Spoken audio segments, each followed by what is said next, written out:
दोस्तों नमस्कार, स्वागत है आपका यूट्यूब चैनल एबी टेक में। आज है 11 जून 2023 और जान लेते हैं आज की महत्वपूर्ण खबरें जो आज के प्रमुख समाचार पत्रों पर छाई हुई हैं। सबसे पहले यहां पर अपडेट आप लोग देख सकते हैं कि यूपी में हर साल 16 लाख नौकरियों का लक्ष्य योगी जी ने कहा है। सीएम ने कहा कि 1 लाख सरकारी नौकरी मिलेगी और 15 लाख निजी क्षेत्र में यानी प्राइवेट सेक्टर में नौकरी यहाँ पर देंगे। अब पूरी अपडेट क्या है उसको देख लेते हैं। तो यहाँ पर देखिए बताया गया कि मुख्यमंत्री योगी आदित्यनाथ ने कहा है कि उनकी सरकार हर वर्ष 1 लाख सरकारी नियुक्तियों के साथ निजी क्षेत्र में 12 से 15 लाख नियुक्ति की संभावनाएं विकसित करेगी। उन्होंने कहा कि उनकी सरकार द्वारा धरातल पर उतारे गए कार्यक्रमों को केंद्र सरकार देश भर में लागू कर रही है। मुख्यमंत्री ने शनिवार को एसजीपीजीआई में नव चयनित 1442 स्टाफ नर्सों को नियुक्ति पत्र वितरित करते हुए बातें कही। नर्सों का हौसला अफजाई करते हुए मुख्यमंत्री ने कहा कि उनका महत्व किसी भी स्थिति में डॉक्टरों से कम नहीं है। चिकित्सकों के मार्गदर्शन में नर्सिंग स्टाफ मरीज के साथ अपने व्यवहार और सेवा के माध्यम से आरोग्यता के लक्ष्य को प्राप्त करने में बड़ी भूमिका का निर्वहन कर रहे हैं। तो कुल मिलाकर के उन्होंने बताया कि आजकल जो है हम लोग अच्छा काम कर रहे हैं और आने वाले टाइम पर हर साल 1 लाख सरकारी नौकरी यहाँ पर दी जाएगी। अब तक कितनी नौकरी दी गई इसके बारे में उन्होंने देखिए यहाँ पर बताया हुआ है कि वर्ष 2017 से जून 2022 तक दी गई नौकरियाँ लोक सेवा आयोग से 40,730 वैकेंसी, यूपी ट्रिपल एस से 19,853 वैकेंसी, उच्चतर शिक्षा सेवा चयन आयोग से 5,185 वैकेंसी, माध्यमिक शिक्षा सेवा चयन बोर्ड से 33,492 वैकेंसी, विद्युत सेवा आयोग से 7,975, पुलिस भर्ती बोर्ड से 1,53,965, बेसिक शिक्षा विभाग से 1,20,554। इस तरीके से टोटल 3,81,754 वैकेंसी सरकार द्वारा दी गई है, ऐसा दावा किया जा रहा है। ठीक है, अब यहाँ पर देख सकते हैं कि 1 जुलाई 2022 से 31 दिसंबर 2023 तक का जो लक्ष्य है वो देखिए यहाँ पर लोक सेवा आयोग से 4,527 वैकेंसी, यूपी ट्रिपल एस से 20,060 वैकेंसी, उच्चतर शिक्षा सेवा आयोग से 958 वैकेंसी, चयन बोर्ड से 4,795 वैकेंसी, विद्युत सेवा आयोग से 255 वैकेंसी और पुलिस भर्ती बोर्ड से 41,028 वैकेंसी। ये दिसंबर 2023 तक का लक्ष्य है। ठीक है, तो सरकार का कहना है साफ तौर पर कि आप किसी भी तरह से नियुक्ति प्रक्रिया में कोई सवाल उठा नहीं सकता है। हर वर्ष हम 1 लाख सरकारी नौकरी और 15 लाख प्राइवेट सेक्टर में नौकरी देने का दावा कर रहे हैं और आने वाले टाइम पर ये आप लोगों को मिलेगा।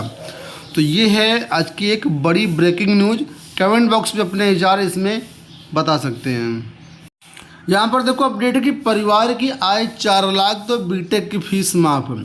दिल्ली विश्वविद्यालय में बीटेक प्रोग्राम शुरू करने की कार्यकारी समिति की बैठक में मंजूरी मिल गई। इसमें फैसला लिया गया कि जिन छात्रों के परिवार की आमदनी सालाना 4 लाख रुपए है उनसे कोई शुल्क नहीं लिया जाएगा। 4 से 8 लाख रुपए तक के जो भी इनकी आय है उनसे आधी फीस ली जाएगी, जबकि 8 लाख से ऊपर जिसकी सालाना आय होगी उससे पूरी फीस ली जाएगी। ये फैसला किया गया है दिल्ली विश्वविद्यालय में। जो लोग दिल्ली विश्वविद्यालय से बीटेक करना चाहते हैं उनके लिए एक बड़ी अपडेट है। डीयू में कार्यकारी समिति के सदस्य राजपाल पवार ने कहा कि बीटेक की फीस सालाना 2,16,000 रुपये के आसपास रखी गई है। शुल्क अधिक होने पर हमने शुक्रवार को कार्यकारी समिति की बैठक में विरोध जताया, क्योंकि दिल्ली विश्वविद्यालय में किसी भी कोर्स की फीस इतनी अधिक नहीं है। इसके बाद डीयू ने स्पष्ट किया कि कम आय वाले छात्रों से कोई शुल्क नहीं लिया जाएगा। तो यहाँ पर ये कोर्सेज बताए गए, इनमें आप दाखिला ले सकते हैं। BTech computer science and engineering, BTech electronics and communication engineering, BTech electrical engineering. ठीक है, तो यहाँ पर ये सारी अपडेट यहाँ पर देखो दी गई है। पीसीएस को लेकर के अपडेट है कि एफआईआर के 5 साल बाद भी नहीं पकड़े जा सके आरोपी। पीसीएस 2015 का वहाँ पर मामला, उसके बारे में बताया गया कि पीसीएस परीक्षा 2015 न केवल पेपर आउट होने के मामले में चर्चा में आई, बल्कि उत्तर प्रदेश लोक सेवा आयोग की भर्ती परीक्षाओं की जांच शुरू होने के बाद सीबीआई ने पीसीएस 2015 में हुई धांधली के मामले में पहला मुकदमा दर्ज किया था। ये एफआईआर आयोग के अज्ञात अफसरों और बाहरी अज्ञात लोगों के खिलाफ दर्ज कराई गई थी। एफआईआर के 5 साल बाद भी आरोपी पकड़ से बाहर हैं और सीबीआई में बयान दर्ज कराने वाले अभ्यर्थी खुद को ठगा महसूस कर रहे हैं। तो यहाँ पर ये हाल है कि नकल माफिया से लेकर के आयोग के अज्ञात जो अफसर हैं, सबकी भूमिका संदिग्ध नज़र आ रही है और मामला ठंडे बस्ते में चला गया। 5 साल हो गए, कुछ भी इसमें नहीं हो पा रहा है। जो अभ्यर्थी पॉलिटेक्निक करना चाहते हैं उनके लिए विशेष अपडेट है कि पॉलिटेक्निक प्रवेश परीक्षा अब जुलाई में होगी। यहाँ पर आवेदन की तिथि जो थी 10 जून, उसको बढ़ा करके 15 जून कर दिया गया है। ठीक है, और यहाँ पर जो पॉलिटेक्निक की 20 से 30 जून के बीच प्रस्तावित परीक्षाएं थी, अब जुलाई में कराने की तैयारी चल रही है। इसका जल्द ही विस्तृत कार्यक्रम जारी कर दिया जाएगा। परीक्षा अब जुलाई में होने की पूरी संभावनाएं नज़र आ रही हैं। चलिए बात करते हैं हम लोग नई वैकेंसी के बारे में। तो रोडवेज में 165 पदों पर शुरू हुई परिचालकों की भर्ती। 15 तक इसमें आप आवेदन कर सकते हैं। कैटेगरी वाइज पदों को देख सकते हैं। यहाँ पर एससी के 25 पद हैं, एसटी के 5 पद हैं, ओबीसी के 27 पद है, ईडब्ल्यूएस का 23 पद है, जनरल का 85 पद है। तो सेवा योजन विभाग की वेबसाइट पर जाकर के आप लोग इसके लिए फॉर्म भर सकते हैं। 12वीं पास जो भी अभ्यर्थी हैं इसमें आवेदन कर सकते हैं। चयनित अभ्यर्थियों को परिवहन निगम के रोडवेज बसों में तैनाती दी जाएगी। 165 पदों पर भर्तियां हो रही हैं। 15 जून की शाम 5 बजे तक इसमें आप आवेदन कर सकते हैं।